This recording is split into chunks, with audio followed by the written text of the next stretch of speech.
Davie! Good morning, how are you, Dr. mate? M. I'm good, Dr. M. How are you? Dr. M in Mumbai and Davie in England. Which part of England, Davie? I'm in Yorkshire, sunny Yorkshire, Dr. M. So it's famous for its cricket. It's famous for people who don't want to spend money. So they hang on to the money religiously. And it's beautiful and sunshiny today. So yeah, it's in keeping with our lovely shirts. So the weather is fitting our shirts. And now, Davie, is all going to be your front foot stroke, right? Hit Exactly. it out for a 6, Davie. Let me introduce you. Thank you. Thank you for the cricketing. For those that don't know, that was a cricketing term, but thank you, Dr. M.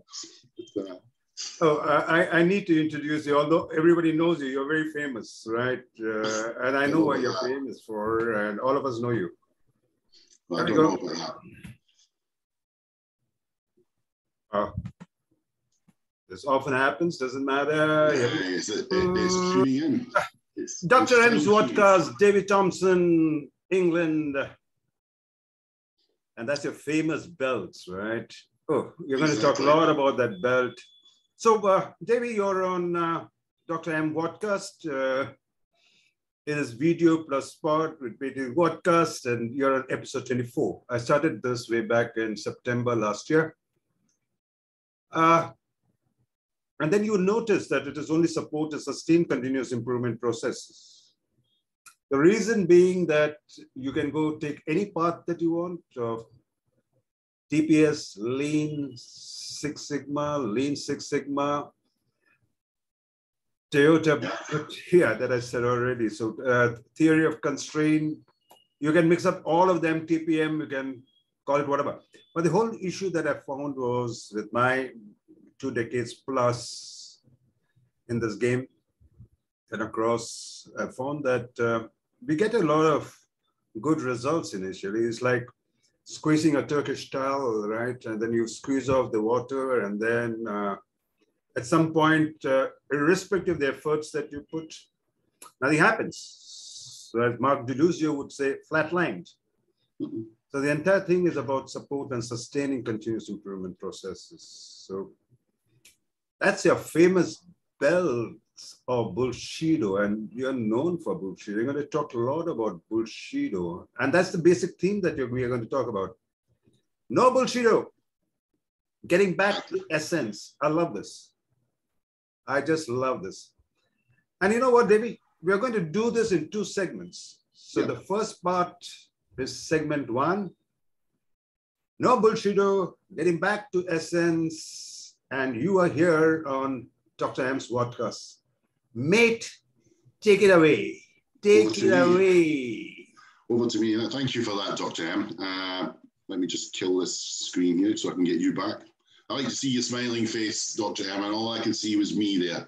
So no, I'd just like to start by saying thank you very much for the opportunity to talk on your podcast. I have watched it religiously for the last 5 or 6 months since you started it, and it's lovely to have such a catalogue of expert speakers coming along every week and giving their input to the topic that you've chosen, and to give slightly different perspectives, sometimes of the same aspect, which proves that there's nothing that's cast in stone, nothing is hard and fast. People have different perspectives of different elements of the subject that we all love, and it's nice to get that varying perspective and people's experiences being portrayed through the podcast. So I have watched it with interest for some time, and as I said, thank you very much. I wouldn't say I was famous, but thank you for that. But it's nice to be asked to give a slightly different perspective, and in order to do that, I've decided that I won't talk about lean and Kaizen and TPS and all the other stuff. When you asked me to give a perspective, I thought, why not talk about the NOBULLSHIDO perspective, and to give some background to why I use that term in LinkedIn and elsewhere as well. That's not the only forum where I talk about it, but to give some sort of background to that, and to close the circle and to bring it back to the essence. Because a lot of the Bullshido that we come up against is moving away. It has been a departure from the essence. And the further you depart from the source, the greater the opportunity and the greater the risk that things get watered down and bullshido creeps in. Add to that the commercial smelling blood in the water, the sharks picking up on it. There's active promotion of bullshido out there, as we know. So we see that every day across a wide range of fronts. So I'd just like to thank you very much for the opportunity. You're welcome. You're welcome. It took me a lot of time to get you on. Well, I'm here, so that's the nice thing. So let me just share my screen, make sure we get that up. Yeah, all yours. All yours. Share that. I guess you can see that okay. Wow.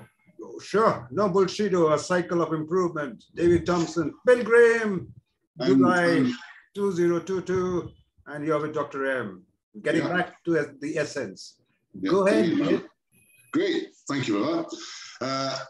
Well, let me just get into some content to start. Three aspects to this. You mentioned there about segment 1, segment 2. Segment 1, we'll talk up to the level of bullshido, Dr. M. So we'll go through introductions, who I am, a little bit of my background. And before you talk about bullshido, you've got to talk about bullshido so that people understand the differences. And the trick to understanding bullshido is understanding where that fits into the essence. So I'm not just talking about bullshido to counterpoint bullshido. That's not the case at all. I want to talk about bullshido because of the ingredients within that code that are just as applicable today and are still being applied today as they were 500 years ago when the movement basically started. So the first two aspects of the content, introduction, bullshido, will formulate segment 1, as we agreed. Yep. And then segment 2 will go into more of the essence. So this is about scene setting and whatever. So I'll talk about me, bullshido code, some key points. We'll also talk about sources of bullshido, fads, some of the terms that I use on LinkedIn and elsewhere as well. The premise that all that glitters is not gold, and people get mesmerized sometimes by that. And just some everyday observations. And one thing I'll say about this presentation and talking with you is I'll take one theme and try and work it through to the end. There are many, many consistent themes with this. I could do with 15 podcasts on this subject alone, but we'll pick one and follow it to the end. And I will say that it's just my observations on life. I'm not trying to say this is the way or everything else is garbage. But I just want to cut away the smoke that has been created around some of the good stuff so people can see it for what it is. And don't get mesmerized by the shiny things being dangled in front of their eyes. And then when we come to segment 2, we'll talk about the essence, about getting back to basics and what those basics are, because those basics mean different things to different people. And depending on where your start point is in life and where your start point is in terms of who taught you and where you got your information from, determines what your level of basics and your interpretation and definition of basics actually is. Nobody can argue with the point about keeping it simple. I mean, that's a given. It doesn't matter where you started in life, keeping things simple is good. And I want to talk about the rule of threes, and I'll talk about that in segment 2 rather than give the game away. Great. So, set the context, introduction, who am I? Experience timeline. I'll tell you this a bit of tongue-in-cheek, because my experience is all on LinkedIn. I know a lot of your followers will be on LinkedIn as well. So my background and history is well catalogued. But I was born in 1964. I know I look much younger than that. Thank you very much. And comments, please. But I was late. I wasn't on my due date. So in terms of on time and full, you've got to say it was 50%. I was in full. All of me arrived, but I was late. So it's a 50-50. So 50% on time and full in Irvine on the west of Scotland.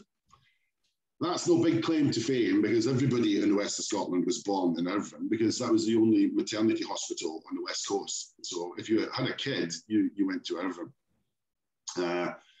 First fad, I mentioned fads in the previous slide. First fad was martial arts. That's as old as I can remember fads clicking in. There was an earlier one which was rally chopper bikes, but I couldn't afford one of them. So my first my first fad in life where you had to do it or be a loser was martial arts. And you've got the Bruce Lee movies, to thank for that, as well as the television series Kung Fu, starring David Carradine. When that hit the UK, Scotland in particular, everybody did martial arts. Everybody.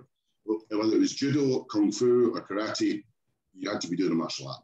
Everybody was buying pajamas or a gi, but mainly pajamas because gis were expensive.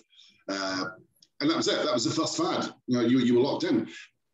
But the pressure at that age, that if you weren't doing the fad, then you were seen as being less than. Oh, you don't go to martial arts, you must be less than. So even at that age, there was a pressure to, you have to be in it to win it. If you're not in it, you're a loser. And I was 8 years old, for God's sake. Anyway, thank God, 3 years later, along come the next fad in Scotland, the Bay City Rollers. Now, most of your readers and followers won't know who the hell they are. The Bay City Rollers was a pop music phenomena from Scotland. People used to faint. They got off an aircraft. People used to faint at the sight of these and swoon. And that was just the boys. And the in vogue wear or clothing that they wore was quite chic, but it always had a tartan strip down the side of the trouser leg or around the end of your sleeve, because they were a Scottish group. So everybody at my school, martial arts was ditched. I didn't, but martial arts was ditched. And everybody wanted to be a Bay City roller. So everybody was buying trousers that were too baggy with tartan down the sides. Everybody looked the same. But if you turned up at school in a pair of jeans or a pair of normal trousers, you're less than. You're not in the fad, And if you're still doing martial arts, gee, what a loser you are. Absolute loser. Fortunately, I did wear a pair of trousers with tartan down the side. You had to conform. But fortunately, skateboards came along very shortly afterwards, 1977. And everybody bought skateboards. It was almost like a switch was flicked. Nobody was wearing tartan anymore. Everybody was getting around the village on a skateboard. And that was fine. That was groovy. Everybody was walking around with, even if you couldn't ride a skateboard and you just walked around with a skateboard under your arm, you were still in the in crowd. And the fad took hold. And all of a sudden, because it was everybody could have a skateboard basically, or make a skateboard, the fad shifted gears. It shifted gears like another fad that I'll speak about later, where the people who were making wooden skateboards suddenly realized that we need to differentiate. We need to be different to the loser skateboarders. Let's make plastic skateboards. Mm-hmm. And these plastic skateboards arrived on the marketplace, which went a lot faster than the wooden ones. Now I know a bit about skateboarding, an entirely different technological setup. At 13, though, I just saw wooden skateboards, plastic skateboards, more expensive skateboard. I need one of them. Mom, can I have a plastic skateboard? Of course, my mother was Scottish. She said, don't be stupid. Get back into your martial arts and shut up. We don't do skateboarding in this house. But anyway, I digress. But this, even at the age of 13, between 8 and 13, this acidic love for the next best thing that was quite caustic in terms of the behaviors you had between people. He's only got a wooden skateboard, right? Mine's a plastic skateboard. This elitism, this changing a fad to make it better was all around us at a young age. So it's not a surprise to get propelled even faster into that with iPhones, iPods, the Sony Walkman and the 40 different derivatives of the Sony Walkman as it got better and better and better and better. So fads were all around me. And 1977 was pretty much the last one I had. The last one I own up to. I'm sure there's other fads that I'm in, but like mountain bikes. But anyway, let's not go there. 1981, I started work. I worked for a company called British Aerospace, making aircraft in the UK when the UK made aircraft. Now they just make bits of aircraft. And I started off in finance. I didn't like that. I thought it was going to be a real sexy number, but it wasn't. So I moved within 3 weeks to supply chain into procurement. And I stayed in procurement until 1990. Finished in Scotland in 1990 with a large UK PLC. I was 25 years old. I was the group purchasing manager for 4 manufacturing sites. And then I moved, in that period, I moved to an American electronics company called Ling Electronics. They made vibratory test equipment with a friend of mine who was ex-Toyota. And that was the first TPS implementation that I ever tried. He was from Toyota. He left British Aerospace. We both left. I was his materials manager. And the easy thing, Dr. M, about that facility was that when we arrived, there was 4 bare walls, an empty floor, and a roof. That was it. There was no equipment. There wasn't even as much as a paper clip in that facility. We were literally starting from scratch. There was 4 of us.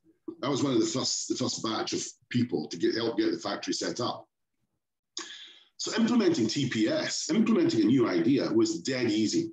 There was no other culture, no other way of doing things. There wasn't 20 years of experience, union negotiations, terms and conditions of contract to be dealt with, recruitment policies, reward structures, people in different paces. None of that existed. It was 4 bare walls. And we could bring people into the system. And the only way that they knew how to build vibratory test equipment was the way that we showed them. And we tried to pick the elements of the TPS that made most sense to that side. We didn't manufacture, we only assembled. So there were certain things that we really didn't need to get into. Plus the fact, we were a small business at that point, phase 1. We didn't need the full-blown TPS system, shall we call it. And it was greenfield site, greenfield people. Everything was brilliant. That's the only time I've ever been in that situation. I've tried this for the last 32 years. It's very difficult to overlay that kind of thinking when a system already exists that you have to unpick and dismember and then build it back up again. That is not an overnighter. We'll talk about that later. So that was my first and only TPS implementation. 91, the sound of England came to me on the wind. You've got to come to England. You have to bring Christianity and civilization to these heathens south of the border. So I came south. I'm only joking, by the way. I say that to all my English friends. So I came south of the border to work for Nissan in Sunderland, who make automobiles. And my job with Nissan was to join, I just started in procurement, but moved quickly into supplier development team. Supplier development team were 6 guys who spent a lot of time in Japan, trained in Japan, and their job was to come back to the UK and spread the word about Kaizen. The Nissan called it the Nissan way, not the Nissan production system, and to spread the best tenets of that across Nissan's European supply base. We had 200 suppliers supplying the program, so it's quite easy to segment that up. And this is before lean was even a thing. Nissan were doing this in the late 80s, 85, we opened the plant, 86, 87, getting things established. 87, 88 was when SDT was created. So we were doing this long before lean was mooted and the machine had changed the world or whatever. We were doing this stuff. And even after it came out, not once did we refer to it as lean. We didn't change channel just because a new word was on the block, a new fad. We were already doing what we're doing. And we just continued with that. So we were termed and written up at the time as Kaizen pioneers. So that's not our term, that was the term used in the UK press. And in any journal or publication in the manufacturing industry, SCT was heralded as being war-winning, to be honest. Because the Nissan approach was I never worked on Nissan product. My job when I went to a supplier was to work on everybody else's product. So GM, Ford, Peugeot, Renault. Because we saw that those parts of the factories were never quite as developed as the Nissan piece. Because the Nissan piece was only 5 years old and it was being visited pretty much every week by the quality guy or the cost guy or the delivery guy. So my job was to make sure that the rest of the factory came up to that standard and didn't draw the Nissan piece down. That sounds arrogant, but it won a few favours. In fact, it won a lot of favours with the UK supply industry who saw Nissan's SDT as being, these guys really come in peace, and they really mean supplier partnership. Why would you have a team of people going into a company and working on a competitor product if you weren't a true partner? Anyway, that's just a little story about SDT. To prove that I was in it, that's me, one of the rare days that I A, had hair, and B, was in the office. And the guy that behind me there was my boss, who was the guy that pulled me into SDT. And him and I both left Nissan at the same time, 94, and we went into consultancy together as partners. So 94, I started my own business in the consultancy. And then in 96, I started Pilgrim. And people ask me, well, you asked me, Dr. M, where does the name Pilgrim come from? Sure. And I said, well, all right, it comes from a poem by a guy called James Elroy Flecker. And the poem's called The Golden Journey to Samarkand. Mm. And it's a poem about people on a caravan going to Samarkand in Tajikistan. And the poem is written from the side of the road where this guy is asking all these parties of people who are passing him, what do you do? And so people say, we are the minstrels, we are the musicians, we are the whatever. And he turns to the last group and he says, who are you bearded vagabonds? And the response comes back, we are the pilgrims, master. We shall go always a little further. It may be beyond that last blue mountain barred with snow or across that angry glimmering sea. Wow. So we shall go always a little further. It means that Pilgrim as a business, we do, if somebody says, what about night shift? You do this Kaizen, it's always in daytime. We work night shift, we never get involved. We do night shift Kaizens. We don't see this as two factories. We work at night with people if they need to. We work at weekends. We are on call whenever you require. So we always go that little bit further. And we always make sure that when we leave, there's a helpline set up to make sure that the changes that we invoke actually stick. Across that last blue mountain, barred with snow, for the first 5 years of our business, probably about 10 to 15% of our turnover was in strategic development workshops off-site in the mountains. Take boards of people, C-suites of people out of their normal operating environment into harsh environment, build the team, and get them to think differently about the problems that they face when they go back. Because sometimes if you try and solve a problem in the boardroom, you are fettered and constricted by the thinking of the boardroom.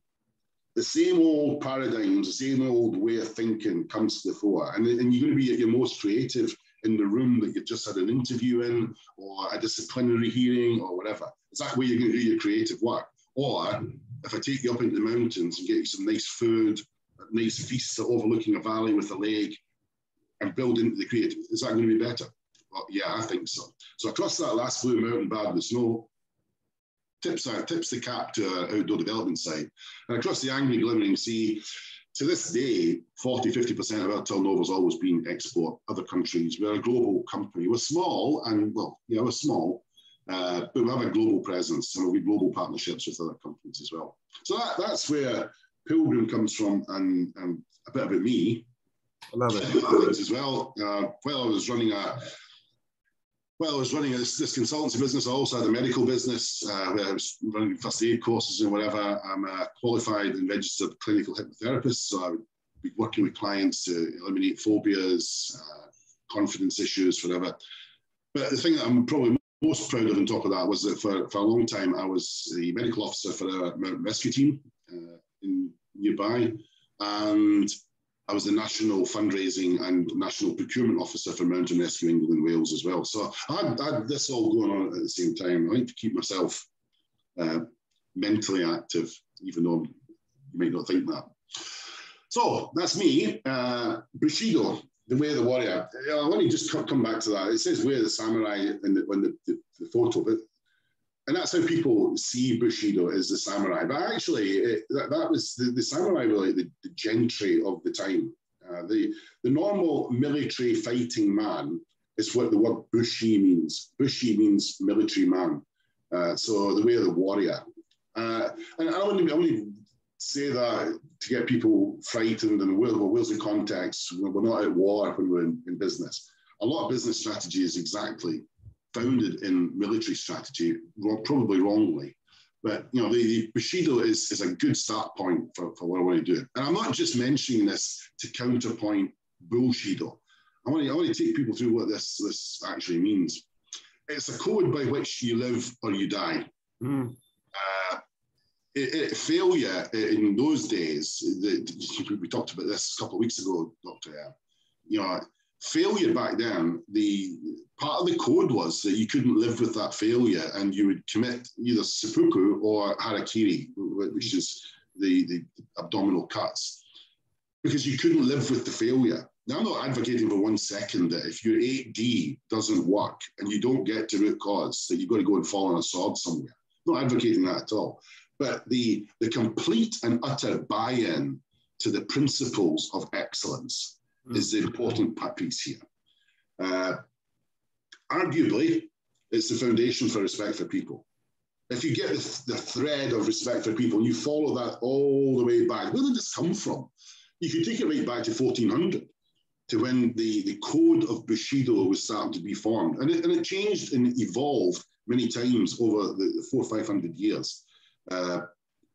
In fact, there's a book, I would recommend people read this. This one here. This is the book. I'll put it in the references at the end, Dr. M. Sure. So Nitobe is widely recognized as the guy who wrote all this up in the early 20th century to summarize exactly the history of Bushido. And in that sense, it kind of formed the way, because the samurai had disappeared at this point, and it kind of formulated the way that Japanese businessmen would go around the business.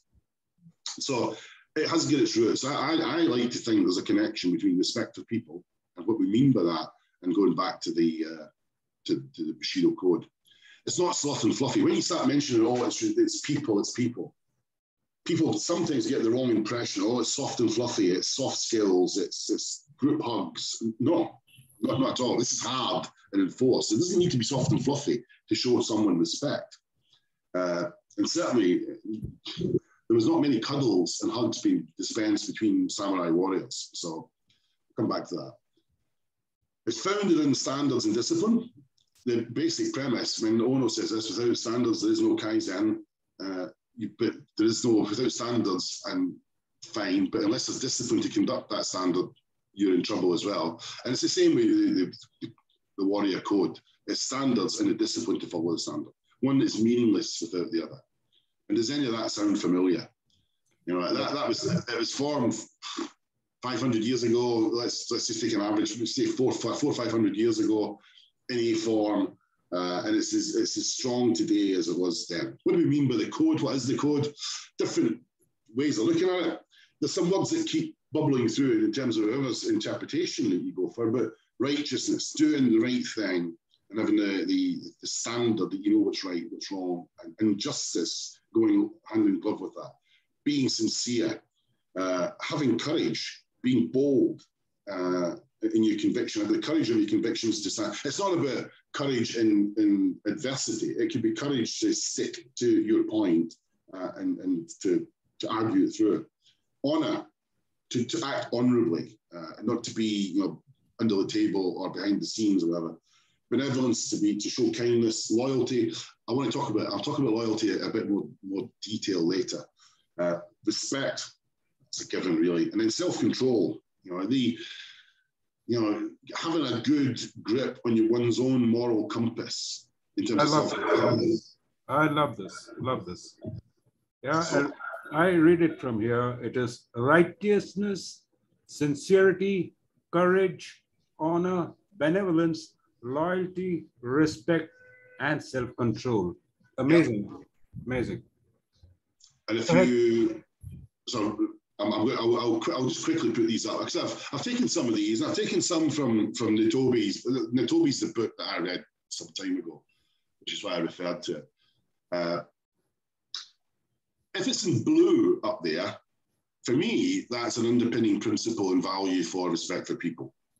So respect, having character, a character that people can identify with, and you can show your true character in terms of a leadership principle. This is the example by which you want to lead. Veracity and sincerity. Veracity is dealing with facts. It's speaking factually, no bullshido, no erroneous terms. It's working with the facts and working with data. Politeness. I'm not suggesting for a second that a samurai warrior would say, "Good morning, Dr. Moan. Now I need to kill you." With this. But to be polite with each other, everybody sees the samurai in a warrior code. They're always fighting. They're not always fighting. 5% of their life would be in armed conflict. 95% of the time, they're having to deal with the public at large and each other. And these are the principles that govern your life, not what you do on the battlefield. So politeness, yeah. Benevolence or mercy, yeah. Being kind to each other. Mercy could be from Shintoism, as that all living life is important. That may be a spider, it may be a fly, a butterfly, a bird, a pig, a goat, or whatever, but all life is valuable. So having that mercy extends to that as well. It's not just an extension to your opponent. And then rectitude, this righteousness. The other ones are a bit more focused on self. So I'll flip these up quickly so you can read it.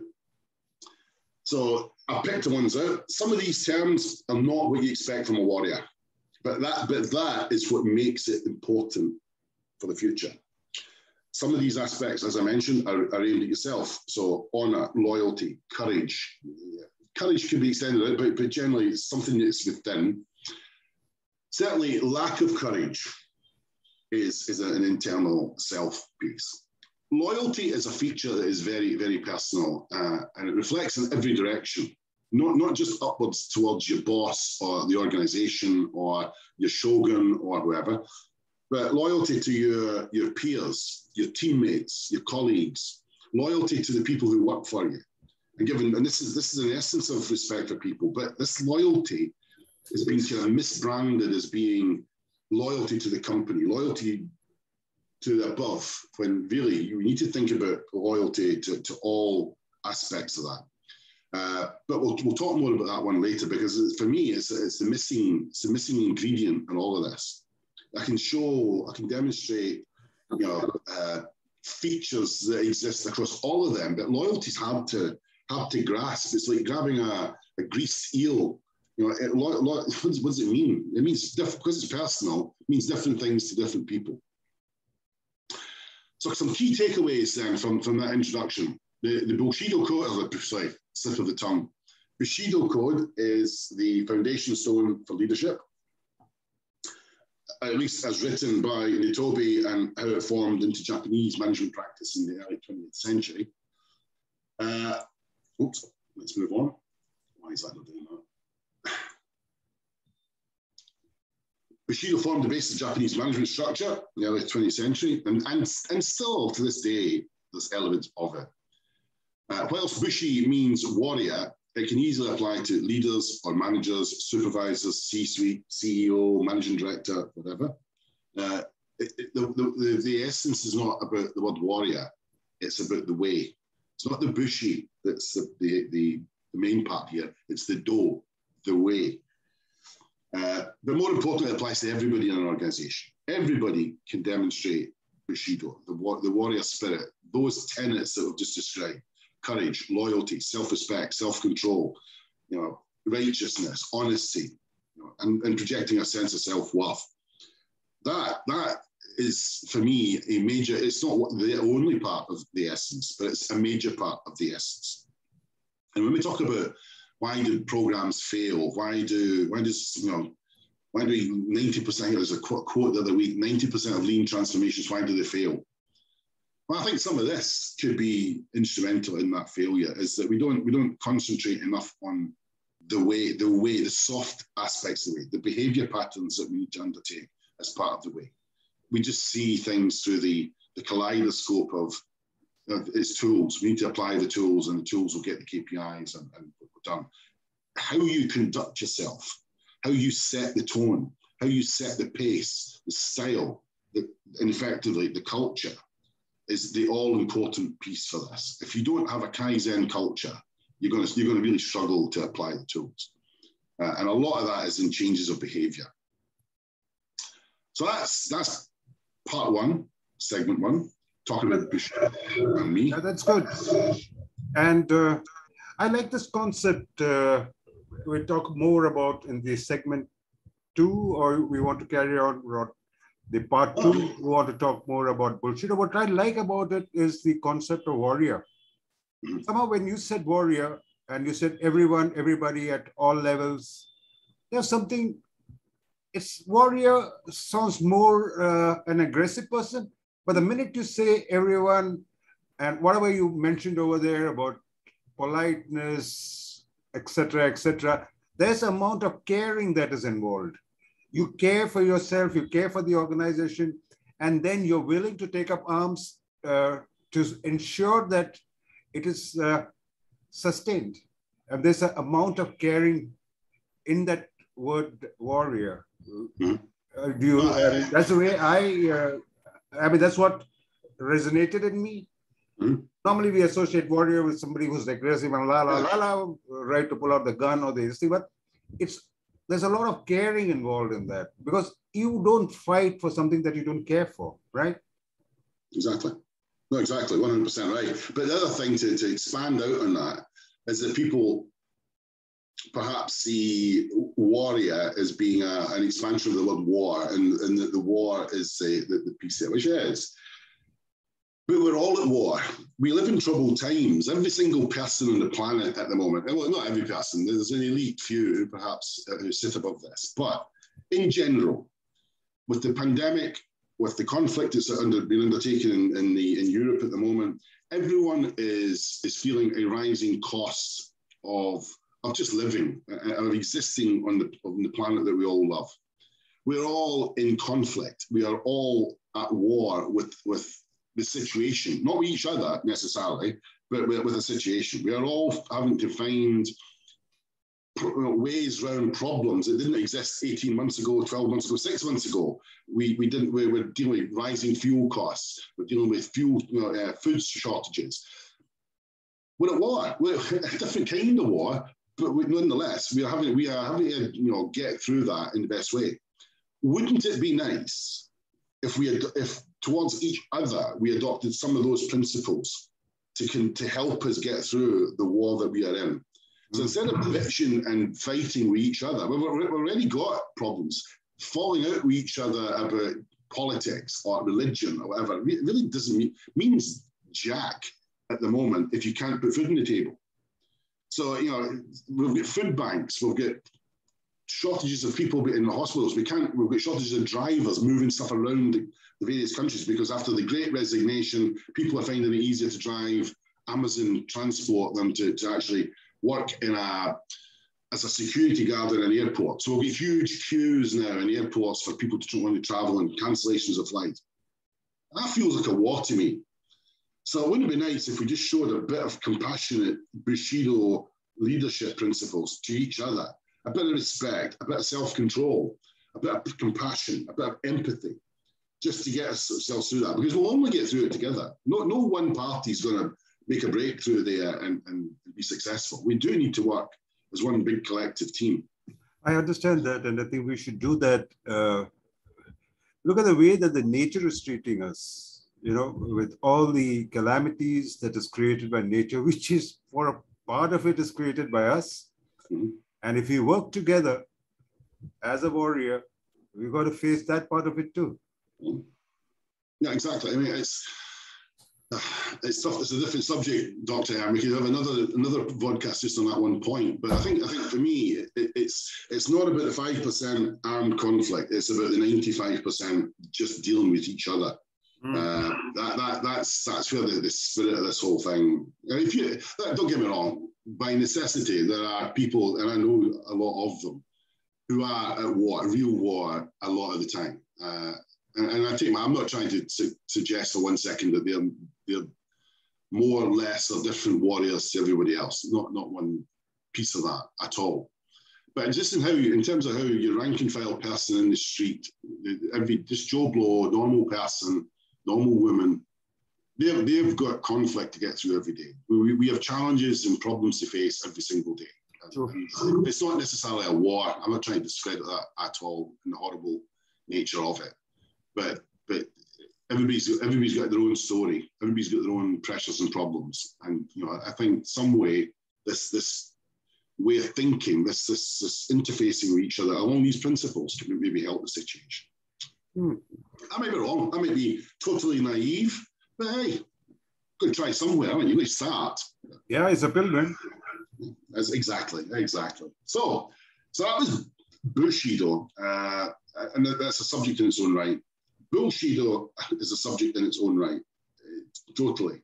But I think it'll be. I want to try and explain this more in a way that it follows a theme. I want to keep a theme. I could write about 50 different subjects that are applicable to Bullshido. But I'll pick one and work it to the end because it's a 1 hour podcast, so I don't want to overextend. People do ask me, where does it come from, this word Bushido? The best one I ever had was, I think you typed Bushido wrong. I said, no, I didn't. But it is, but I don't want to say bullshit on a public forum. Sorry, I just have. But I'll use the word Bushido. So I haven't made a typo. I meant Bushido. Where did it come from? So I want to explain, where did it come from? What is it, and why does it still exist? Yeah, and it's got its a fair bit of history in terms of snake oil and silver bullets and whatever. So origins then, back in 2002, a bunch of like-minded martial artists in the US got a bit fed up of dojos, which are martial arts training schools, popping up all over America. They called them Mac dojos for a good reason. And these were being led by guys who had maybe attended a couple of classes, got a purple belt in karate, then changed state and turned up in a different state and thought, you know what, I can make an extra buck or two having a martial arts club here in downtown Birmingham, Alabama or whatever. Nobody knows me, nobody knows any better.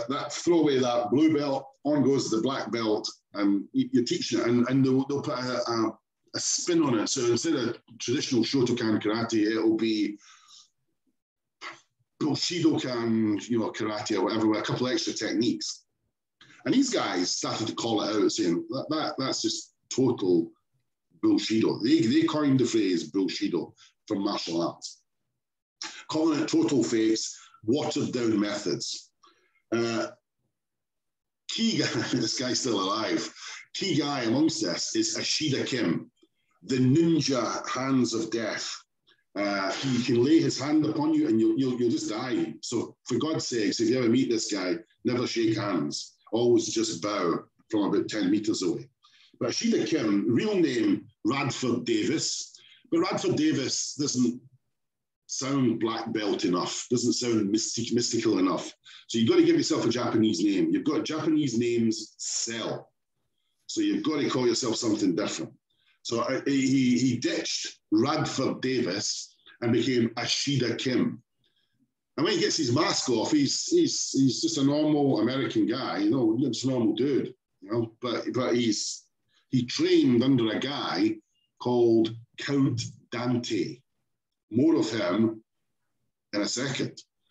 Count Dante was a guy called John Keehan, martial artist, did karate, got fed up with the routine, the standards and the discipline of that art, and decided that I can move out into a different art and I'll start something completely different. Changed his name because, again, who the hell's going to buy something new from a guy called John Keehan? Much better that he calls himself Count.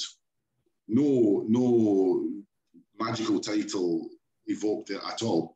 But Dante means, in his words, Te means hand, Dan means deadly, so deadly hands. And he taught deadly hands,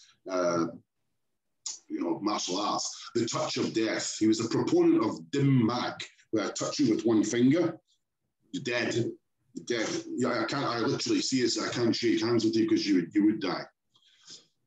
And people buy this. You might be, Moan, you're living in, Detroit. Your best buddy's been mugged in Walmart last night, getting into the car. You pick up the newspaper the next day and you see this guy, Count Dante, teaching, hands of death, the death stare. You can kill a guy from 10 meters away. You're going to sign up. You're going to sign up to this. And then the bullshido starts where, yeah, thanks for signing up for $50 a week, Dr. Warren, but there are certain techniques I cannot teach you. They are too deadly.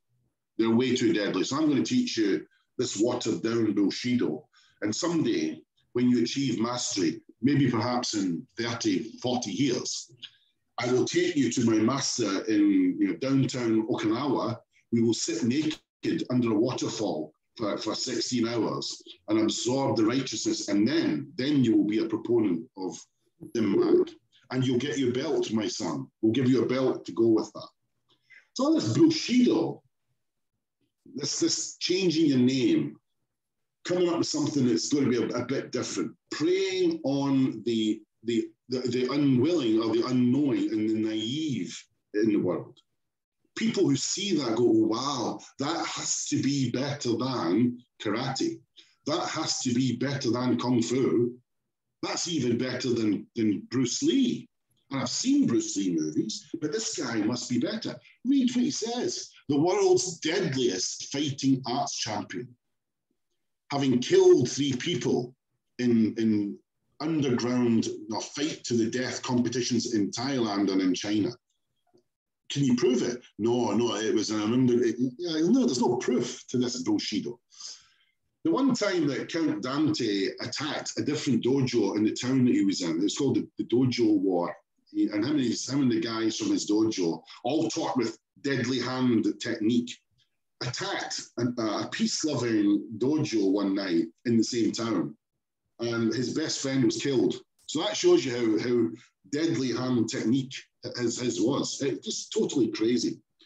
So I was being a bit of a martial arts guy myself, and my family were in martial arts. I was aware of this bullshido term.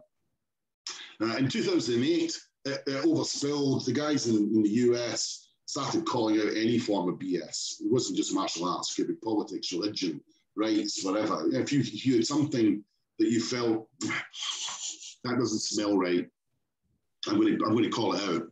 These are the guys that would do it. And so full credit goes to the Art of Fighting Bullshido. The website is there. Absolutely worth a look for your readers to go and have a look at it, because you think, when you read it, you think to yourself, why, oh, why do people get drawn in by this BS? What is it? What is it in our minds that could be doing something perfectly well? We're perfectly happy with it, and our eyes get turned to something different, and we've got to go and do that. We have that must be better. Our eyes are on martial arts, and the Bay City Rollers arrive, and all of a sudden my kung fu pajamas are in the corner, and I'm in a Bay City Roller outfit with tartan, and then a skateboard arrives, and I've got to be. What is it in the human psyche that thinks it moves us on to the next best thing?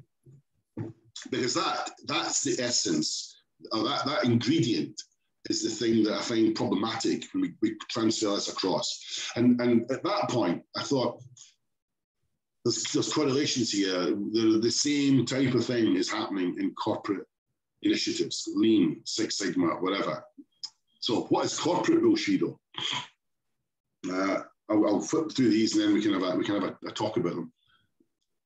It's the complete antithesis of respect for people. Where's the respect for people that you're going to take their money by selling them something that's absolutely worthless? Zero respect, a waste of time. People turning up at a class week after week after week, learning watered down techniques and having to pay good money for that. Where is the respect for the person involved in that? There's absolutely none. So divisive and alienating reward systems and belt systems. My viewpoint on the belt system in terms of Six Sigma, predominantly a Lean Six Sigma, is well catalogued. You opened the vodcast by a picture of the belts of Bushido. I've never seen a more divisive mechanism in continuous improvement to date. I was trained in Japan. I was lucky enough to go to a few Japanese a lot of Japanese manufacturing facilities. And I met people across the piece, either in Nissan or in the supply chain, that I've got to say, Dr. M, I was in awe of these people back in 1981. Not once was the word Six Sigma ever mentioned, even though that Six Sigma had been on the go for about 4 or 5 years prior to me getting to Japan. Nobody said, oh, you'll get a black belt at the end of this. Nobody mentioned it. Nobody mentioned lean. Nobody mentioned any of the titles that we give things today. They just got on with it. There was no continuous improvement director at Nissan. There was no continuous improvement director at any of the Japanese companies that supplied Nissan. Have yet to meet a Japanese continuous improvement director for any company, never mind the ones that I've had the privilege to work at. So why is it that we have these belts? What was it? It's to show distinction. It's to show a leveling up of a skill base away from the norm. So contrary to everybody in the business being responsible for Kaizen, continuous improvement and whatever, contrary to that, we're now promoting that we're going to have a few green. Some of these problems are really, really sophisticated, so we need black belts. Some are maybe less sophisticated. We'll get them done by green belts, and then we'll have some yellow belts thrown into the mix too. So continuous improvement then is now contingent upon a small group of people. So if you get 200 people in your company, you might have, if you're lucky, if you're unlucky, one black belt for that. If you look at the rank Xerox model for how many people per black belt, how many people per green belt, it's about, if you get 100 people in a facility, you warrant a black belt. If it's less than that, maybe not. So if you're a 200-person company, yeah, maybe a black belt, half a dozen green belts, and if you've got a yellow belt program in place, great. Really, is that the rate of change? So if a green belt project is going to be maybe a black belt project, all the ones I ever saw were 6 months in duration because they were so finite, they were so precise to try and understand, to get that 98% to 99%, it needed a lot more data crunching, a lot more data collection, whatever, so it's 6 months in the go. So a black belt, we run 2 projects a year. Really? Is that it? Is that the rate of churn we're going to have for continuous improvement? Or do we just get 200 people, train them all in the 7QC tools and say, go at it? We want some ideas from you. And we involve everybody in bailing out the boat. Or do we just, in this boat that we got, because I like to talk about boat analogies, in this boat with a few leaks coming out of it, which is opportunities for improvement, we've got so many leaks in normal businesses that if I charge 4 guys with, you're going to go and plug all the holes and throw the water, you'll never do it. That boat's always going to leak. But if I charge 200 people in that boat, bail out the water that's beside you, plug the hole that's beside you, that boat's going to be seaworthy in a lot quicker time. Fact. Yeah. Anyway, enough about the belt system. I just find it very divisive. And the reason that they exist is because this. It's $400. Let's just take numbers at random because the spectrum of costs for this is so wide it is absolutely laughable. But on a system that has no acknowledged body of knowledge, there is no accredited qualification, proper qualification, no lesson plans. It does not appear in any university, college, or national qualifications framework anywhere. We give certificates, we give belts, and we charge top dollar for that. It could be $15,000 for a black belt over a 4-week period. It can be $29 for a black belt off eBay on a CD, anytime you like. That's the spectrum. So as long as there's a buck to be made, people will try and divide. That's a principle, one of the first principles of Bushido.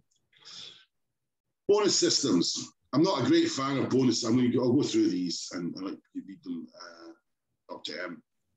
Bonus systems, not a fan, drive the wrong behaviors. You're incentivizing, unless everybody gets the bonus, and it's a team bonus that the collective can influence. Again, supports the division. It means that I'm going to be trampling all over your head to get my results at the expense of your results, potentially. And then what do you bonus? I've seen sales guys bonus on turnover, what they bring, the revenue they bring in, not the profit, the revenue they bring back to the boat. Wrong. They'll bring anything back to get the bonus. Stacked ranking. Not a fan. Read it in Jack Welch's book, way back when. I've got it on the shelf. But stacked ranking. I thought, this getting rid of the bottom 10%, and they're thankful for it because it's done in a way where they realise that maybe they're a great guy, but wrong company, and they're thankful to be shown the door. Really? There's a famous Scottish comedian called Billy Connolly. He's famous. People the world all over know Billy Connolly. He made this comment once. He said, I find the marathon race, 26.2 miles, one of the most boring events under the sun to watch. Wouldn't it be more exciting that if every mile marker over the 26 miles, every mile, you shoot the last 10 people in the race? And I thought, that's stacked ranking. That is effectively that system. We've got a normal distribution.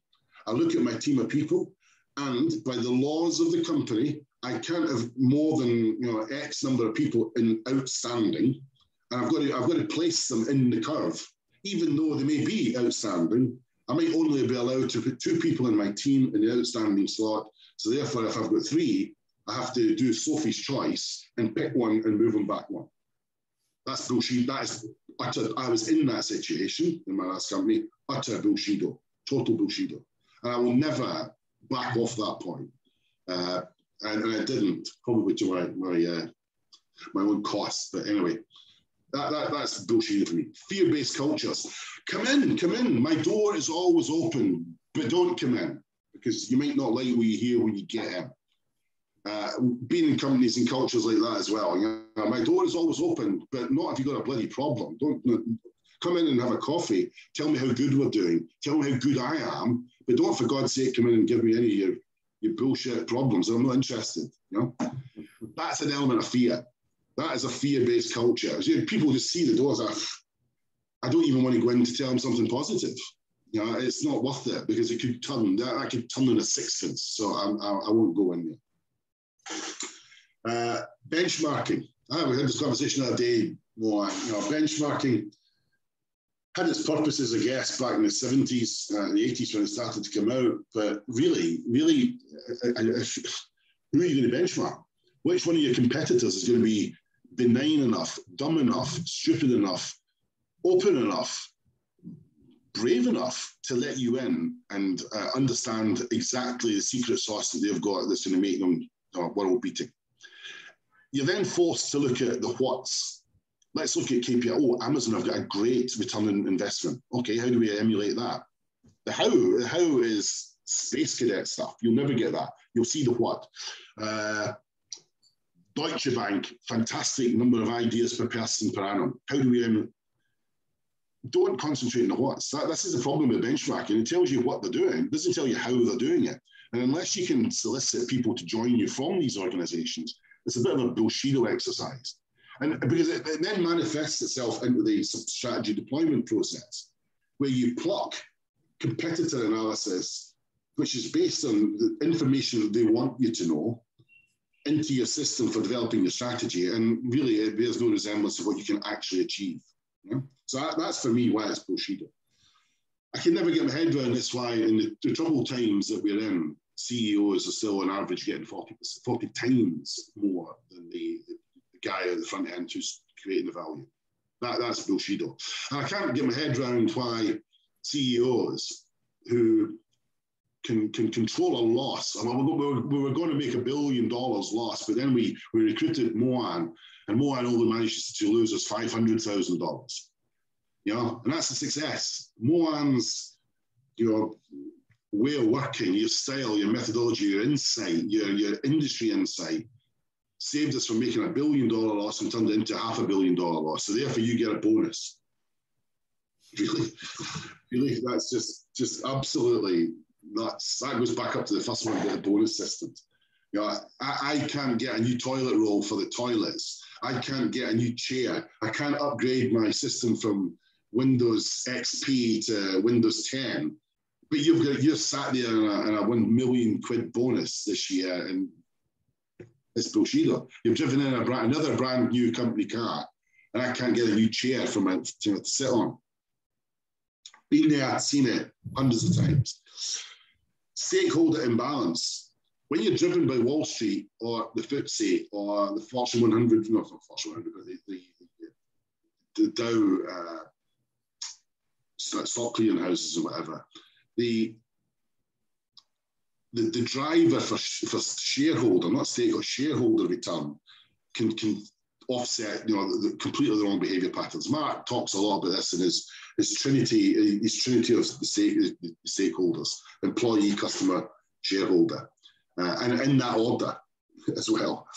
When you get that imbalance, it generates the wrong behaviour. I've been in businesses where people are the first to go. Times are tough, let's get rid of people. Times are tough, let's get rid of people. It's the soft underbelly, and it shows zero loyalty, and it shows zero respect for people. The other point that goes hand in glove with that is, acquisitions on one hand, where we're acquiring a business, but we're closing one right next door to it. But don't worry, because it's just business, it's not personal. It's nothing against you, Moan, it's just you were in the wrong side, my friend. That's bullshido. And the last point, I had this in my last company, and I don't mind them hearing me say this. We were spending X amount of money, X amount of dollars on an acquisition at a time when the same division required X amount of dollars spent on capital equipment and capital expenditure to refurbish machines that we had and bring them back to a modern standard. And I quizzed them, so how come we can find the money to buy a business, but we can't find the money to fix the machines that we've already got and bring them back up to standard? You can't buy excellence. Sometimes you've got to invest in it and work your own problem. How come we've got money for that, but we don't have money for this? And the answer they got was, they're in separate budgets. They're in separate accounts in the overall. We have a capital expenditure account, which doesn't have much money in it, and we've got money for growth, which is this year.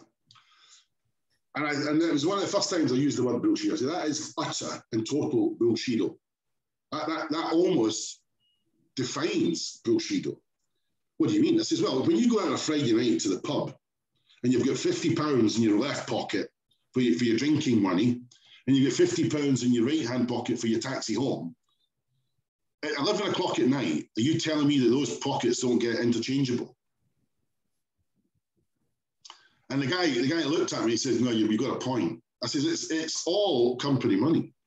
We just choose to put it in separate pockets. Mm. So, and this excuse, this bullshido, but that's a separate account. That is bullshido. That is a lack of will, a lack of courage from the Bushy way, a lack of courage to do the right thing and to say, you know what, we can actually grow more if we invest in the business we've got than actually buying a business that's going to be, are we going to buy something that's up here? No, we're going to buy something, and by the way that we run what we do, it will gravitate to the level of our other businesses. It's not going to pull the other businesses up by osmosis. That does not happen.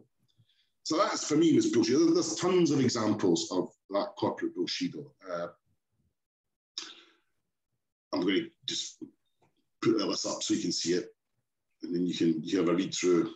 But I use hashtags just to put things into the right buckets in terms of bullshido.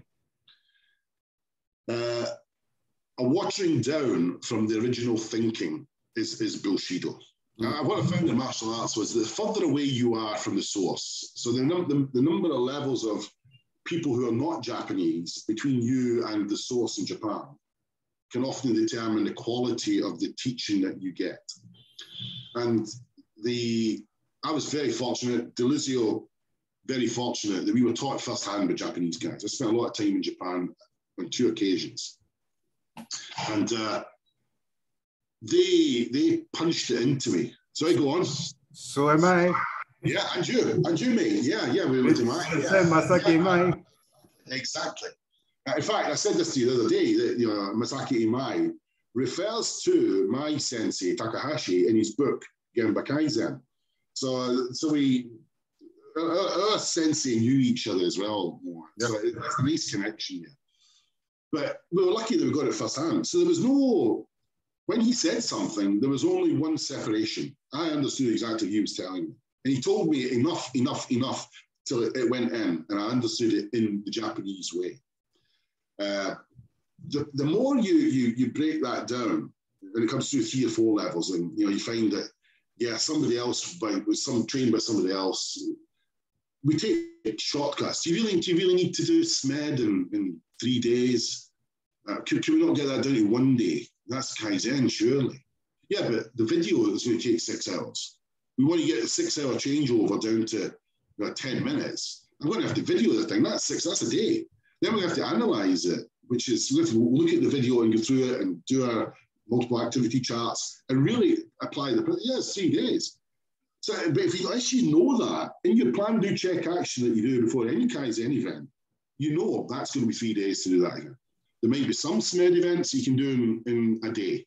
Something where it's a 5-minute changeover, you want to get it to a 2-minute changeover. Yeah, you probably do that in a day. But if it's a 6-hour changeover, it's 3. But I know that because I was taught the Japanese. You cut your cloth to suit the means.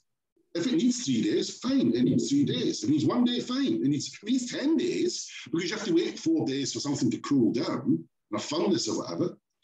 Fine. Plan, do, check, action. So the guys who water it down think, nah. Every day it's a 2 day for SMED, it's a 3 day for this, it's a 1 day for that, it's 5 day for the guys, and the cookie cutter, everything. Then they get to the end of the 5 days, and they've achieved jack. They've not achieved anything because it should have been a 7-day activity, and they didn't do any planning. You arrive on site and you do 2 days planning before you do the Kaizen. No. No, we won't be doing that. That's a waste of time. No, that's part of plan. P, planning. So the further away you get, the more inclined we become to cut corners, to think we know better. Yeah, that's okay in Japan, but we'll do this here. The reinvention of wheels. Lean wasn't good enough. Six Sigma actually wasn't good enough. Six Sigma was way too complex. Not everybody could do Six Sigma. Not everybody had the mathematical capability, and therefore the ability to sell belts to these people who didn't know what Excel was no, we can't do that. Lean, lean's not sexy enough.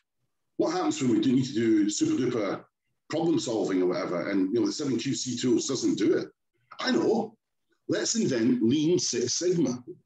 Let's cut and shut these two cars and we'll make one abomination out of the two of them. And you know what? We can give belts. We'll put belts on that, and people can have a yellow belt. That'll be $50, $200 for a green belt, $1,000 for a black belt. Wow. And then we'll pyramid it so that not everybody does that. We'll give it scarcity and then value. And you know what? If we make it sexy enough, recruiters will actually start recruiting people with GB and black belt. And is there a body of knowledge for this? No, there's no body of knowledge. We don't need a body of knowledge. We just wave the shiny and people buy it. Wow, what a model. And all of a sudden, Lean and Six Sigma crunched together into Lean Six Sigma, a dumbed down version of one, an up-gunned version of the other, with an expensive belt structure attached.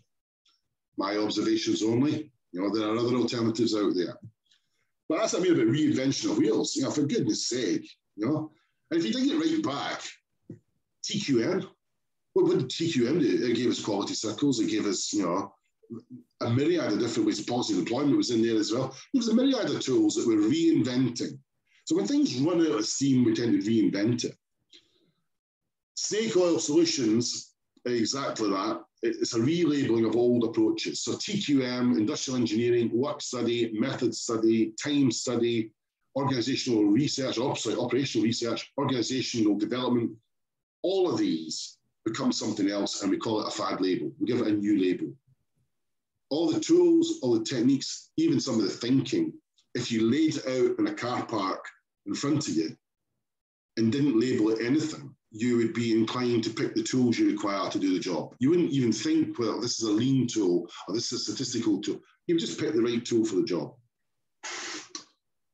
Another piece of corporate bullshido is giving Japanese words to basic concepts. Dante, the hands of death. No, I'm sorry, mate. Your name is John Keane. You don't need to give yourself a Japanese name to make yourself sound sexy. My name's Ashida Kim. No, mate. I'm sorry. Your name is Radford Davis. You don't need to give yourself a Japanese name to sell your wares. Oh, we're going to call it a kata. No, Toyota don't even call it a kata. Let's just call it a structured way of getting to where you need to be and testing things as you go. Another one, fad shaming, is where you promote, you poke and you prod people who are not doing what it says on the tin. You're not doing TPS. I can't understand why people are not implementing TPS. You only need to read Jeffrey Laker's book, The 14 Ways, and then the new 14 Ways, because the first 14 obviously changed. So the new 14 book, The 14 Ways, do that. I don't understand why people struggle. Do that. Do 14 points of Deming. What is people's problem? People's problem is that they're not Toyota. That's what people's problem is. People that you are now shaming for not doing it aren't Toyota. They don't have 70 years of experience. They didn't have Deming come along in the 60s and the 50s, teaching them the way in a blank tapestry, the same way I did back in 1986 in a greenfield electronics site. You're dealing with people who have got 40 years of experience, who have already got a culture with different pay grades, different seniorities. That's why they're not doing it. That's why they look at Leica's book and say, shit, I can probably only do 2 of those. I would have to sack everybody and start again. Oh, and guess what? Isn't that what Numi did with GM and Toyota? Sack everybody because the factory was going to close. Let's get rid of everybody, bring them back in, now that you have them like this, and then I set a new terms and conditions of contract, take them to Japan, bring some Japanese supervisors, and really manage the problem. That's what it takes. So unless you're prepared to do that, let's not shame each other when you're not doing TPS. And then this last one, and I refer to this, I refer to it a lot. I was lovely to see that a guy that I respect a lot, James Ignacio, wrote about the same thing in his book, The 3 Obstacles, about management's love affair with fads. You know, I write about this. I've written about it in a book that I'm writing, but I've written about it a few times, that the next best thing is going to be 8 Sigma. 8 Sigma is going to be better than 6 Sigma. So let's do that. 7 Sigma. 10S. Let's have 10S because that's twice as good as 5S. You know, let's have 59 wastes. Actually, that's not a bad idea, to be honest, because it would break the paradigm that there's only 7. But this flavor of the month and leading into fad wars or whatever, it's a cycle that just drives you down. You'll never go up with that cycle. You'll only gravitate down. It pulls people. There's too much. There's too much bullshit. You can't see the wood for the trees, which is why I like to talk about, let's get back to the essence. There's too much of it going on, too much noise in the system. What's the next best thing? So some terms that go along with that, I'll bring these all up so you can see them. Yeah. So some terms that go along with that. Fad wars. I mentioned it there before. You'll see this on LinkedIn lots of times more when I put it up. My fad's better than your fad. You know, that's the old adage. My dad's bigger than your dad. Yeah, but I've got 2 dads. Okay. You know, it's theory constraints is better than Lean Six Sigma. It's better than Lean. It's better than Six Sigma. It's better now. It's against Agile. Then in the old days it was BPR, TQM, TEI. Really? Why? When you label something, you label it. You put a big cross on its back, a target on its back, because 50% of people will like it, 50% of people won't, because of the label. Take the label away and just use the tools and the thinking behind it, and don't call it anything. Just call it statistics. Just call it industrial engineering. Just call it whatever. Then it means an entirely different thing. There's no tribal attachment to the tool set, because when you dig into it, everybody's trying to do the same thing. All of these tools and techniques are trying to improve. That's it. Let's not lose sight of the end there, that we're trying to improve. Fad label, as I said before, old wine in new bottles, you know, value stream mapping, case in point. Yeah, it's lovely, but in fact, Toyota don't even do it. Toyota call it a material and information flow diagram. A couple of guys saw it and thought, yeah, we can make a buck at this. Let's make it, you know, value stream mapping, chart the value stream. And then everybody gets on that bandwagon. I've never seen a fully implemented future state value stream map. Never. And I've been doing this for a long, long time. That's the longest value stream map I ever saw was in a company in Sheffield. The corridor, The only place big enough to put this value stream map was a corridor where all the offices came out of. And the corridor must have been 30 meters long, 40 meters maybe. And this value stream map went along most of it. There is no way in creation could you ever use it to analyze material flow, because you'd have to walk. It was like the Bayeux tapestry. You know, you'd have to walk the whole corridor to understand. And as a point of reference, are you likely to get guys off the shop floor, the team who's responsible for this, into that corridor that's been a thoroughfare with offices? Are you likely to get people in there to analyze it? And what the hell did the future state map look like? Once you created this Herculean, piece of tapestry, no way in creation were you were exhausted. No way were you going to do a future state, because it was going to be just as long. So you avoided it. Just said, no, I'm not having it. So I've never seen one implement. People do it. They do the Kaizen blast, the Kaizen improvement plan.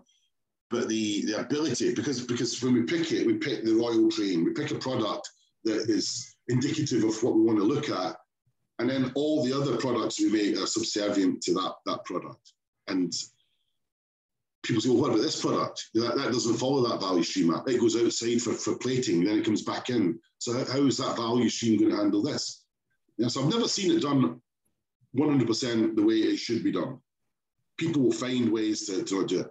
And again, that's labeling process flow charting for me. It would be better to look at that. Fad shaming I mentioned. What, you don't have a fad? You loser. You don't have a skateboard, or even worse. I've got a skateboard. You're still doing karate. That's even worse. Your old hat fad. And then fadvertising, and this goes on all the time, especially in LinkedIn. A $20 Greenbelt course that you can buy on eBay on CD. Wow. I saw this one 3 weeks ago, combined Greenbelt and Black Belt course taught over 5 weekends online. So you never even have to go to Gemba. You can learn this. At the end of this, you'll be a Greenbelt in 2 weeks, you'll be a Black Belt in 5 weeks, and you'll never have to go to Gemba. We'll do case studies online. And it was like 5 mornings a weekend. So it didn't screw your weekend up totally. It's 5 mornings. I think that was about $5,000 or something. But don't worry, you're getting 2 belts. So it's okay. And you're at home. So it's all right. Then lastly, this Bullshido, where we've actually stitched in now to recruiters that they start to look for this stuff, even though there is no qualification.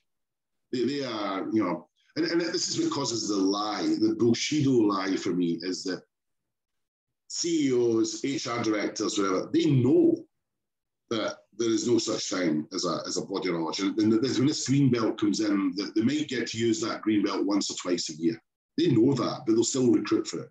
The green belt knows that this is Bullshido, that how am I going to use this? I'll be working in a paper mill, and then I'm going to be working in a newspaper. That's the only direct connection I have between the two. So I don't, the first thing about the service industry, and so how am I going to use that? It's crazy. But remember, key point: where there's a fad, there's a dollar to be made. Yeah, sorry. Can you put that back again? Yeah. Now, it's not only the dollar; it's also the euro. It's also the rupee in India. Sorry for that. Sorry for that. It's not only the dollar, it's also the rupee in India. No, it's whatever, because it latches into this. I don't know what causes. I kind of do know what causes it. It's a self-worth thing in this. The people see a certificate, they see a green belt, and they just want to better themselves. It's perfectly innocent from the individual's perspective. I want to have something better. And it was perfectly innocent when I was doing martial arts and the Bay City roll. I missed the Bay City rolls, but the skateboards, I felt compelled. I wanted to be better. I wanted to conform. I wanted to fit in. And the more you can create a situation where there's a situation exists, there's a market, a swimming pool full of green belts, and you're sat on the edge. let me come along and sell you a pair of swimming shorts so you can join us. You know, it's about, come on in. The water's lovely. It's green belt time. It's black belt. And you come on. You know, it's only $500. It takes a brave person to say, yeah, but you can't swim. There's 3,000 people in this swimming pool. We can't even swim, for Christ's sake. We just stood in the water. You know, it takes a brave person to say that and not buy a pair of swimming trunks from this Bushido artist, snake oil salesman, and jump in. It's a brave person that does that. You know, it's, I don't, please. I'm trying to say it really upsets me, but. Love it. So I'm going to use one example. There's lots more, and there's way too many, but I'll pick one example. It's a nice one because it was doing the rounds earlier this week, so I thought I'd pick this one. The Buddha debate. That there's 7 Buddha. I was kind of taught there was 7 Buddha. And then the 8th Buddha came along like in the mid-90s, and untapped, skills and underutilized talent, whatever way you want to bloody call it. But transportation, inventory, motion, Ono's 7 wastes. Everybody refers to them as Ono's 7 wastes. You know, and it gets tripped out on course after course after course, journal after book, after white paper, after whatever. The 7 Buddha, the 7 deadly sins, the 7 samurai, whatever the hell, the 7. And we get lovely mnemonics to remember these things by. Tim Woods. Tim Wood or Tim Woods, if you include skills in there. Downtime. I even saw one downtimer. I worked for a company, American, large US corporation, who had 11 wastes. But there we go. And it gets bigger and bigger, which is fine. I have no big issue with that. That's fine. But this 7, 7, 7, 7, you know, is the point. The daddy of them all skills. That's not a waste. That's a cultural thing. You know, as I said the other day, we were talking and saying, if I've got a welder and I've got nothing for him to weld, and I've got a desperate need for a forklift driver that day, and I put him on the forklift because he has a forklift truck driving license, that is not underutilization of skills. I have no customer demand for his skills. So it's not underutilized talent. To utilize his talent would be the Buddha of overproduction or over-processing. I'd be using him unnecessarily. So it is not a Buddha. Having 15 doctors in a problem-solving workshop because, you know, the great resignation, people get fed up working in the pandemic, ended up working on a packing line in Amazon, and we do a problem-solving activity where I've got 6 doctors, a lawyer, a physician, or whatever. That's not underutilization of talent. They're doing the job I paid them to do. End of story. But if I'm not giving people the time and the opportunity to use problem solving or Kaizen in my organization, that's an issue. That's a cultural issue where I'm suppressing creativity. If I can't measure it, I can't say it's a waste. I can't measure. How do I measure underutilized skill in terms of money? Can't do it. Nobody can tell me how you do that. So therefore, take it off the table. It's not a waste. It's an issue, not a waste. Yeah? Wouldn't that, sorry to interrupt you, isn't that what Deming calls the unknown and the unknowable? Yeah, exactly. Well, precisely the point. You know, you don't know. And to be honest, if you embark on trying to find out, you're more of a fool than I think you are, because you'll be there. That's a Zen koan. You might as well go and sit under a waterfall naked for 48 hours and try and contemplate how that's going to happen, because it's never going to work. You're just going to end up cold and fed up. So don't go. You know, just accept it's a cultural issue. Stop stirring the pot on skills, because anyway. So let's get back to the man himself, Mr. Ono, and this 7 waste stuff. And he himself, in his book, Workshop Management, says, I don't know who came up with it, but people often talk about the 7 types of waste. It might have started when the book came out, but waste is not limited to 7 types. There is an old expression, he without bad habits has 7. Meaning, if you think there's no waste, you'll find at least 7 types, at least 7 types. So I came up with overproduction, waiting, etc. But that does not mean there are only 7 types. So don't bother thinking about what kind of waste is this. Just get on with it and do Kaizen.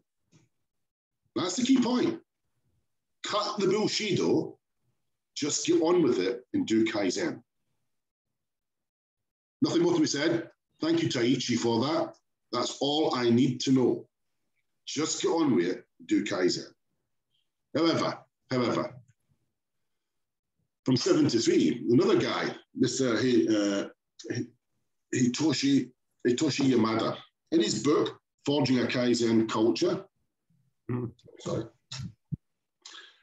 great book. Hitoshi Yamada was a disciple of Taiichi Ono. He ran the Autonomous Studies group alongside Iwata, Mikao, and whatever. He says there's 3 in his book where he talks about Mudatori. He says, I see three Muda. The 2 big ones, well, not 2 big ones, but 2 that are really distinct are motion, of which there are 5 classifications from 1 to 5, and transport, moving things around your factory. Those are 2 that I can see firsthand. I can see if Moan is struggling to do a job because he's using big motions, and I can see if he's pushing something on a pallet truck or driving a forklift or whatever. The other ones, the other 5 defects, over-processing, overproduction, whatever, he calls them stagnation. So in the flow of material through your facility, when it goes into a sideline and an eddy and it goes round and around and it doesn't come back out because it's stuck in work in progress or whatever, or it's in a defect loop, or it's being remade or whatever, he sees that as stagnation. The river is not flowing, it's held up in a pool and the water in there is going stagnant and it's not getting to the customer. It's a lovely analogy, I love it. Very, very succinct and to the point. So the stagnation is a result of materials not being right, defective, having too much, overproduction, inventory, having it at the wrong time, overproduction, making it early. Stagnation impacts on flow, so therefore impacts on value. But more importantly, it delays when I get paid. I've paid for that material that is stagnating. I've paid for it. And the longer it stagnates and doesn't move to the end of the process and goes to the customer and I can invoice, the longer that process takes, the longer I have to wait to get my money back. That is the crime. That's the problem in this theme that I'm talking about. So some key takeaways from that. People like and are attracted to the next big thing, the next fad. It could be, I wrote this in a paper that I put up on LinkedIn about, I'll sell you the Philadelphia Matrix. I'm working on something right now called the Philadelphia Matrix. If I put that on LinkedIn and said, I've just done the Philadelphia Matrix, people would want to buy it. There is no such thing as the Philadelphia Matrix. I made that up, but it sounds good. It sounds sexy. It's better than the Boston Matrix. It nails it. The Philadelphia, that must be good. I need to find out more. How much to go on a course, Dave? If I was a Bullshido artist, I would be cashing in on that. I've got lots of bullshit titles of courses and materials like that I could sell tomorrow. The Hands of Death. Not necessarily in Kaizen, Sorry, go on. I can start one called Mumbai Kaizen. Mumbai. Oh, I can even rename it as Mumbai Kaizen Yoga. How do you like it? I saw the one that's going to sell, the one that will sell without a question. And this was almost going to be the name of my book. 2 things sell more than anything in the world. One is sex. Sex sells. If you want to sell something, have sex in the title and make it top shelf. That sadly, newspapers, everything. If it's sex in the front, sex scandal, that newspaper is selling like hotcakes. The other thing that sells is Toyota. If you've got Toyota in the title of your book, your article, your newspaper, it sells. Not as fast as sex, but it sells. So the title of my new book is going to be The Toyota Guide to Good Sex. That will be a bestseller. There'll be nothing in it, because it's going to be bullshido. It'll be a notebook that you can take notes in. It'll be blank pages, but the title, the book, will be, and I'll be selling that for $40. It'll be on Amazon. Well, I'm joking. But the next big thing, you just need to pick a sexy title, put it on your book, bosh, it goes. And if it sounds complex, great. If it's got a Japanese word in there, even better. Yeah.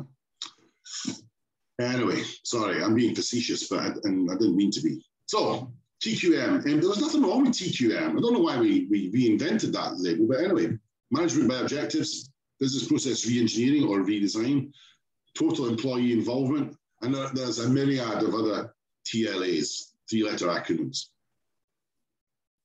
Leaders of the belief that unless you're doing something new, you're failing. So, you know, what are you doing, Mohan? Well, I'm keeping the ship afloat, and I'm keeping it pointed in the right direction, and we're making money. But yeah, but what are you doing? What else are you doing? Where's your Kaizen? Unless you're doing something new, and unless you bring something new to the company when you join it, you know, you're on the back foot. We pay lip service to respect for people and compassionate leadership. We say we do it, but our behaviours, our statements are one thing, our behaviours are a different thing, our actions are entirely different. Yeah? So we say we're one big family, but we acquire a business and close the business are next door to each other, and my door's open, but don't come in. Yeah? Not if you're a problem.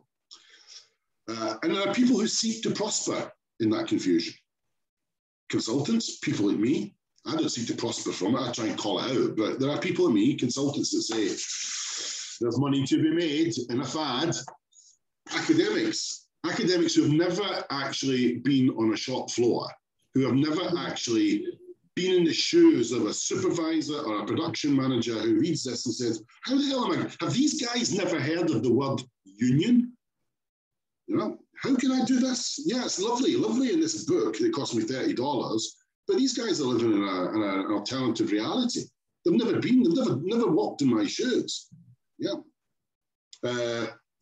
So academics, authors, lean wannabes, people who perhaps I worked on the shop floor in Honda and they get made redundant. So all of a sudden now they're a lean consultant, a Kaizen consultant, having only ever done a couple of Kaizen activities in Honda or in Kawasaki or in Panasonic or in GE or whatever, but now they're an expert. Now they've got a little bit of knowledge that keeps them one page ahead of the client in terms of the book of improvement. And then you get your complete bullshido artists, the snake oil merchants that actually create the need and the bullshit. And mine is always better than Mohan's. My 6 Sigma program is actually a 7 Sigma or a 6+. Look, for Christ's sake, that's snake oil. It's not based in anything of any validity. So that completes segment 1. I'll pass it back to you, Mohan. Yeah, that's amazing. That was amazing flow. I just loved it. And a lot of things that I like about it, I love about it. Forget the like word. You know one thing? During my time, okay, the maximum number of books, we didn't have TV, we didn't have anything. The maximum number of books were written either for love for labor or labor for love. Yeah. Yes. Exactly. That's a good way of putting it, actually. That's a great way of putting it. It's, for me, it'd be labor of love. I just wanted to capture, you know, some of my thoughts. And people said to me about 10, 15 years ago, you should write a book. You've got anecdotes, you've got stories. You've got to either write this in a book, or you've got to do some sort of comedy act and make it even funnier and put it on a stage or something. I thought I'll write a book, not to sell, as more as a catharsis for me, just to get ideas and observations down on a piece of paper. And if I ever went to publishing, great. And if it didn't go to publishing, great. I wasn't that worried. But yeah, for me, it would definitely be a labor of love. It would be just, I love the subject, and just getting it down and my own words would be is nice. You know? It's always, I mean, the way I look at it is that if you write a book, is something that you have learned during your life period, and you want your grandchildren, the grandchildren, to know that this is what I left behind. Not the mansion. I mean, to me, it all differs. But to me, it's something that you have left behind. It's a legacy. It's not a legacy. It's something that you can be proud of for what the divine Lord has given us this lifetime. What is the footprint that you've left? You're just writing down the footprints or seeing the footprints. Thank you, Lord, for this segment 1, and see you soon for the segment 2. And we go into the essence, right? Sure. No, that's segment 2. That's the so next I'm going to stop recording and see you in segment 2. Okay, my friend. Thank you very much, Davie.